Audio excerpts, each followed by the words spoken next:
रामकृष्ण हरी माऊली. जय जय रामकृष्ण हरी माऊली. आज संत तुकोबाराचा एक अभंग आपण पाहूया. अभंग असा आहे पहा. सोने दावी वरी तांबे तया पोटी, खरी याचे साठी विकूप आहे. पारखितो जाणे तयाचे जीवीचे, निवडितो होचे वेगळाले. क्षीरात निरा कैसे होय एकपण, स्वादितोची भिन्न भिन्न काढी.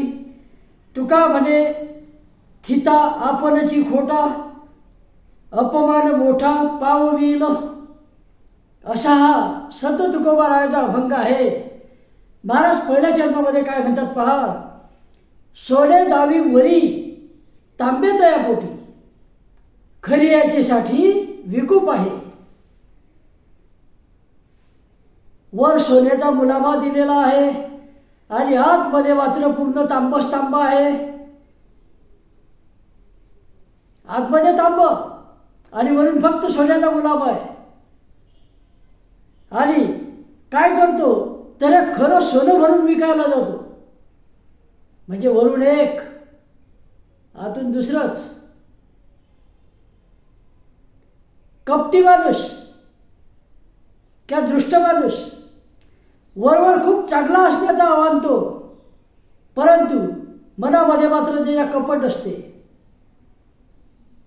शुद्ध अंतःकरणाने तो भक्तीच करत नाही, भक्ती करण्याचा ढोंग करत असतो. यासाठी तुकाराम महाराजांनी म्हटलेलं आहे. आणि व्यवहारामध्ये सुद्धा काही लोक काय करतात तर सोन्याचा मुलामा दिलेली वस्तू ज्याच्या आतमध्ये तांब असते म्हणजे खोटेपणा असतो, खरं म्हणून ते विकायला पाहतो. आणि पुढे महाराज म्हणतात दुसऱ्या चरणामध्ये, पारखितो जाणे तयाचे जीवीचे, निवडी दोहोचे वेगळाले. आता अशी मुलामा दिलेली वस्तू ज्याच्या आतमध्ये तांबा आहे, ती वस्तू जर विकायला नेलं, त्या ठिकाणी पारखी असतो. सोना ज्याला पारख असते तो त्याला कसोटी लावतो आणि कसोटीमध्ये हे उतरत नाही. आपोआपच समजते की हे खोटं आहे, हा फक्त मुलामा आहे, यात तांब्याचंच प्रमाण जास्तीत जास्त आहे. हे पारखी बरोबर शोधून काढतो. त्याचप्रमाणे खऱ्या संतांची ज्याला ओळख आहे तो सुद्धा बरोबर शोधतो की खरं आहे की खोटं आहे. अगदी व्यवहारामध्ये सुद्धा एक छोटीशी गोष्ट सांगतो, एकदम लहान आहे. एक राजा होता आणि त्या राज्यामध्ये त्या राजाचं कसं होतं तो भेदभाव करायचा. श्रीमंतांचा राजा होता, फक्त गरिबांचं त्याला काही घेणं देणं नव्हतं. आणि हा राजा काय केलं, एक दिवस हा बसलेला असताना त्या ठिकाणी एक व्यापारी आला जो खानावर त्याची होती. आणि जास्तीत जास्त लोक जे आहे हे जास्तीत जास्त लोक त्याच्याकडून खायचे आणि तो पूर्ण सप्लाय करायचा त्याच्या राज्यामध्ये. आणि त्यानं सांगितलं की 5 रुपयाची वस्तू आहे महाराज, मला परवडून नाही राहिलं, मी हे 10 रुपयाची करतो. आता राजा असतो, राजा काय होतं माहीत आहे काय, 10 रुपयाची नाही, तू हे वस्तू 30 रुपयाची कर. 5 रुपयाची वस्तू केवढ्याची कर, 30 रुपयाची कर, 30 रुपयाची. हा म्हणाला महाराज जसं हो म्हणे तू तसंच कर, ती वस्तू 30 रुपयाची कर. पुढे मी म्हणेल तसं ऐकावं लागेल आणि माझं नाव सांगायचं नाही, मी सांगितलं म्हणून. आता राजाज्ञा ती. आणि याला तर फावलंच. 5ची वस्तू 10 करणार होता, परवडत नाही म्हणून, म्हणजे दुप्पट करणार होता जास्त नफा मिळवण्यासाठी. राजाने सांगितलं तू चांगली 5-6 पट कर, 30 रुपयाची कर. झालं. दुसऱ्या दिवसापासून बोर्ड लावला, ही 5 रुपयाची वस्तू आता 5ची राहिलेली नाही, कितीची झाली, 30 रुपयाची झालेली आहे, 30ची. मग हाकार बांधला राज्यामध्ये पूर्ण. आणि लोक मोर्चा घेऊन त्या राजवाड्यावर आले की महाराज हा अन्याय करून राहिला, 5 रुपयाची वस्तू 30 रुपयाला गेली. राजाला आश्वासन दिलं मी त्यावर कारवाई करतो. लोकांच्या समोरच दूध पाठवले, त्या व्यापाऱ्याला पकडून आणलं अगदी बेड्या वगैरे ठोकून आणि सांगितलं कारण तू इतकं महाग केलं आहे, 30 रुपयाची कशी काय केली एक वस्तू? ती केवळ्याची हा विचारलंच नाही. तेव्हा तो बुकाट्याने बसला. तो म्हणाला मला परवडत नाही जुन्या किमतीत द्यायला.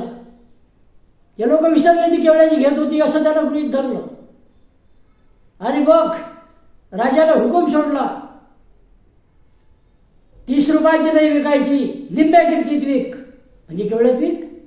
15 रुपयाला एक विक. केवढ्याला? 15 रुपयाला मावली. आता त्याचा परिणाम असा झाला की जे प्रजा होती ते खुश झाले. अरे निम्मे कमी झालं. काय झालं?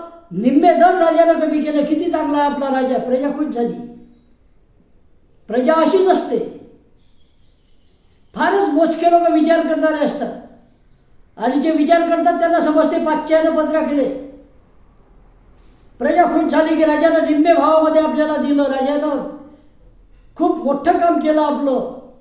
आपला जो शासन करता त्यानं खूप मोठं काम केलं. आणि इकडे व्यापारी खुश. 5 रुपयाची वस्तू 15 रुपयात.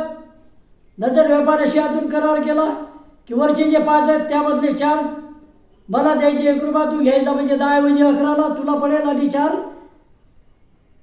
इकडे येऊ दे. तेव्हा हा काय झाला? खोटेपणा झाला. वरून मुलामा चांगलेपणाचा.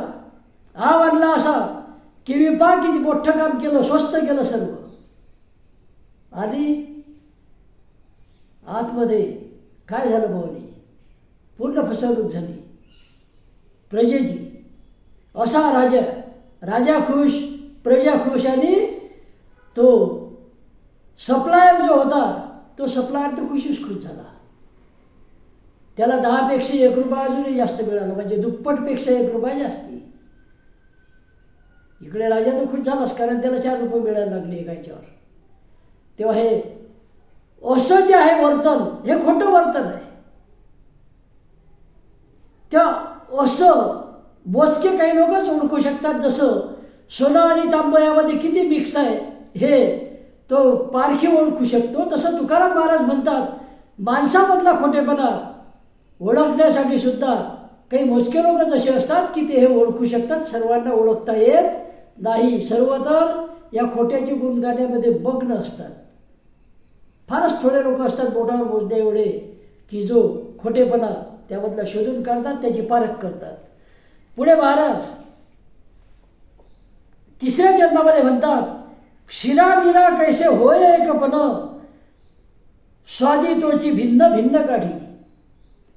जसं दूध आणि पाणी एकाधिक मिसळले तर ओळखू नाही शकत आपण, वेगळे काढू नाही शकत.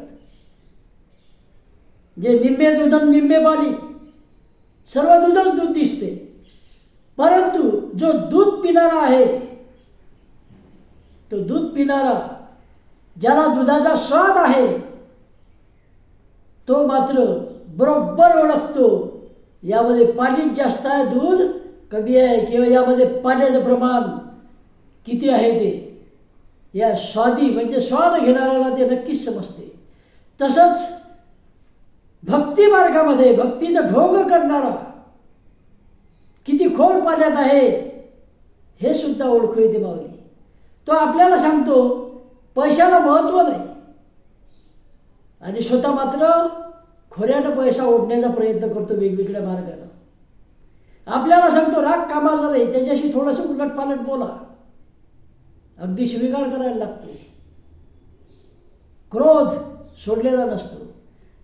तेव्हा असे जे लोक आहेत हे दुटप्पीपणाचं जे वर्तन आहे हे सुद्धा तुकाराम महाराजांनी या अभंगामध्ये म्हटलेलं आहे. फक्त व्यवहाराबद्दलच नाही तर माणसाच्या स्वभावाबद्दल, दुर्जनपणाबद्दल सुद्धा तुकाराम महाराज या अभंगामध्ये बोलतात की अंतःकरण कसं पाहिजे तर शुद्ध अंतःकरण पाहिजे, दुटप्पीपणा नको. हे महाराजांना याबद्दल सुचवायचं आहे. पुढे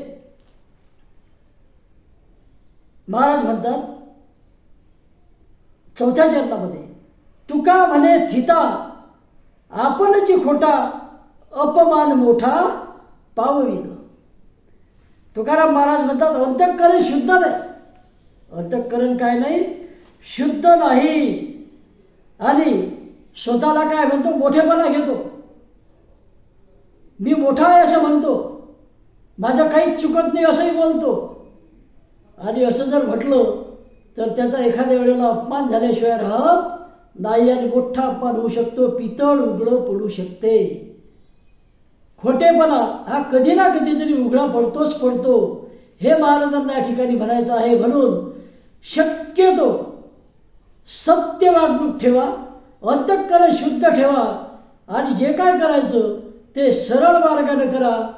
हा संदेश तुकाराम महाराज या अभंगामधून देतात. खोटेपणा करून कोणाला फसवू नका व्यवहारामध्ये, हे सुद्धा महाराज म्हणतात. आणि ईश्वरापासून काहीच लपलेलं नसते. ईश्वराजवळही खोटं बोलतात माऊली लोक, खोट्या कामासाठी आशीर्वाद मागतात. तेव्हा हे टाळा, कारण कधी ना कधी या कामासाठी तुमची फजिती होऊ शकते, तुमचा अपमान सुद्धा होऊ शकतो, खोटेपणा उघडा पडू शकतो. तेव्हा रामकृष्ण हरी माऊली, जय जय रामकृष्ण हरी. सांगत असताना काही चुकलं असेल तर नक्कीच मला सांगा, कॉमेंटमध्ये लिहा. आणि अजून चॅनलला जर सबस्क्राईब केलं नसेल तर माझं चॅनल सबस्क्राईबसुद्धा करा. तेव्हा परत एकदा अभंग ऐकूया. सोने दावे वरी तांबे दया पोटी, खरियाचे साठी विकूप आहे. पारखितो जाणे तयाचे जीवीचे, निवडी दोहीचे वेगळाने. क्षीरा निरा कैसे होय एकपण, स्वादितोची भिन्न भिन्न काढी. तुका म्हणे थिता आपणची खोटा, अपमान मोठा पावविल. तेव्हा असा संत तुकाराम महाराजांचा अतिशय सुंदर असा संदेश यामधून आपल्याला मिळतो. खोटेपणा काही काळ चालतो, परंतु तो उघड झाल्याशिवाय राहत नाही. आणि उघड झाल्यावर तो आपला अपमान करून जातो, आपली फजिती त्यामध्ये होऊ शकते. तेव्हा रामकृष्ण हरी माऊली, जय जय रामकृष्ण हरी, जय जय रामकृष्ण हरी, जय जय रामकृष्ण हरी.